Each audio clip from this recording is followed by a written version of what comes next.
tentang APAR.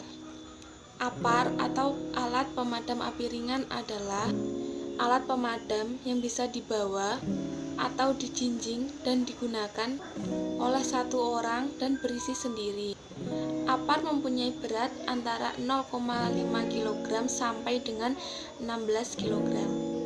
APAR merupakan alat pemadam api yang pemakaiannya dilakukan secara manual dan diarahkan dengan cara menyapu di titik terluar menuju titik terdalam di mana api itu berada. APAR dikenal sebagai alat pemadam api portabel yang mudah dibawa, cepat, aman, dan tepat di dalam penggunaannya untuk awal pemadaman. Selain itu, yang bentuknya portabel dan ringan sehingga mudah mendekati daerah yang terbakar.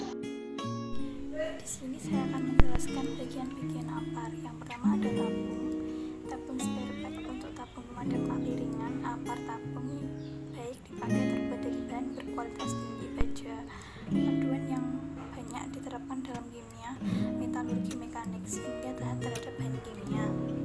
Yang kedua ada valve.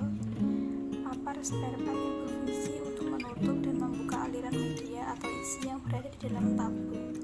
Dan yang ketiga ada handle.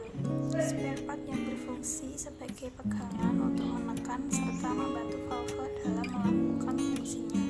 Yang keempat pressure. APAR spare part yang berfungsi untuk menunjukkan tekanan F2 dalam lambung. Yang kelima hose. APAR spare part yang berfungsi sebagai selang penghantar media. Yang keenam, lalu ada nozzle yang berfungsi sebagai pegangan untuk mengarahkan media pada sumber api. Lalu ada sabuk tabung berfungsi sebagai dudukan selang pada tabung. Lalu ada pin pengaman yang berfungsi sebagai pengaman tabung. Lalu ada hanger atau bracket yang berfungsi sebagai gantungan APAR. Cara menggunakan APAR yang pertama yaitu dari pull tersebut yaitu tarik atau lepas pin pengunci tuas tabung APAR. Yang kedua ALM. Dari ALM tersebut yaitu arahkan selang APAR ke titik pusat api. Yang ketiga yaitu squeeze tersebut yaitu tekan tuas untuk mengeluarkan isi tabung APAR. Yang keempat yaitu sweep tersebut yaitu sapukan secara merata sampai api padam dan usahakan jangan melawan arah angin. Hal-hal yang perlu diperhatikan dalam penggunaan APAR. Yang pertama, perhatikan arah angin. Usahakan badan atau muka mengarah searah dengan arah angin supaya media pemadaman benar-benar efektif ke pusat api dan jilatan api tidak mengenai petugas kebakaran. Yang kedua, perhatikan sumber kebakaran dan gunakan jenis tabung APAR yang sesuai. Di sini saya akan menjelaskan tentang klasifikasi sumber kebakaran dan jenis APAR. Yang pertama yaitu klasifikasi sumber kebakaran kelas A. Kebakaran ini bisa disebabkan oleh benda padat yang mudah terbakar seperti kayu, kertas, plastik, dan kain. Alat yang mudah digunakan untuk memadamkan api jenis kelas A ini yaitu seperti foam atau busa, tepung pemadam atau pasir, air, dan tanah. Yang kedua itu klasifikasi kebakaran kelas B. Kebakaran kelas B ini bisa disebabkan oleh benda cair atau gas yang mudah terbakar seperti cat, thinner, gas LPG, dan gas LNG. Alat yang digunakan untuk memadamkan kebakaran kelas B ini seperti tepung pemadam atau dry powder, terus air dalam bentuk spray atau kabut yang halus, lalu busa atau foam. Lalu yang ketiga yaitu klasifikasi kebakaran kelas C.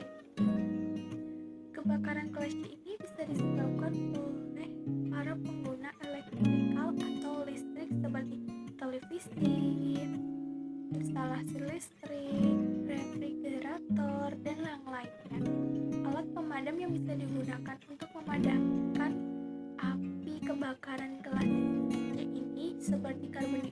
gula atau cukup 2. Lalu tepung kering atau dry chemical. Yang keempat, yaitu klasifikasi kebakaran plastik. Kebakaran plastik adalah jenis kebakaran yang disebabkan oleh benda metal yang mudah terbakar seperti potasium, sodium, aluminium, dan magnesium. Alat pemadam yang digunakan untuk memadamkan klasifikasi plastik ini yaitu seperti pasir halus atau kering dan dry powder. Di sini saya akan menjelaskan bagaimana tips keselamatan menggunakan apar. Yaitu yang pertama, yaitu gunakan apar jika api kebakaran masih kecil. Petugas pemadam telah atau sedang dipanggil dan ruangan tidak dipenuhi asap. Yang kedua, baca instruksi manual penggunaan apar. Yang ketiga, gunakan apar sesuai kegunaannya dan manfaatnya. Maksudnya, tipe dan kegunaannya. Yang keempat, periksa jarum indikator tekanan berfungsi dengan baik. Tambahan, bila ada tahap awal indikator menunjukkan tekanan apar kurang, maka coba untuk memutar. Baliknya 2 kali untuk meningkatkan tekanan dan mengencerkan berbagai cairan di dalam apar. Yang kelima, jaga jarak saat memadamkan api menggunakan apar. Posisikan diri Anda berada di antara 1,5 sampai 3 meter dari api dan tidak melawan arah angin. Yang keenam, periksa apar secara berkala setiap 6 sampai 12 bulan sekali. Perbaiki atau ganti apar jika saat pemeriksaan ditemukan cacat atau kerusakan. Nomor 7 yaitu putar balikan atau kocok tabung secara berkala atau sebulan sekali untuk apar. Tipe tabung kimia kering dan tidak mengeras atau menggumpal. Dan yang terakhir atau yang ke-8 yaitu catat atau ingat untuk melakukan perawatan komponen dan mengisi ulang apar setahun sekali, atau setiap tipe apar memiliki masa kadaluarsa berbeda-beda. Jangan lewat dari masa kadaluarsa.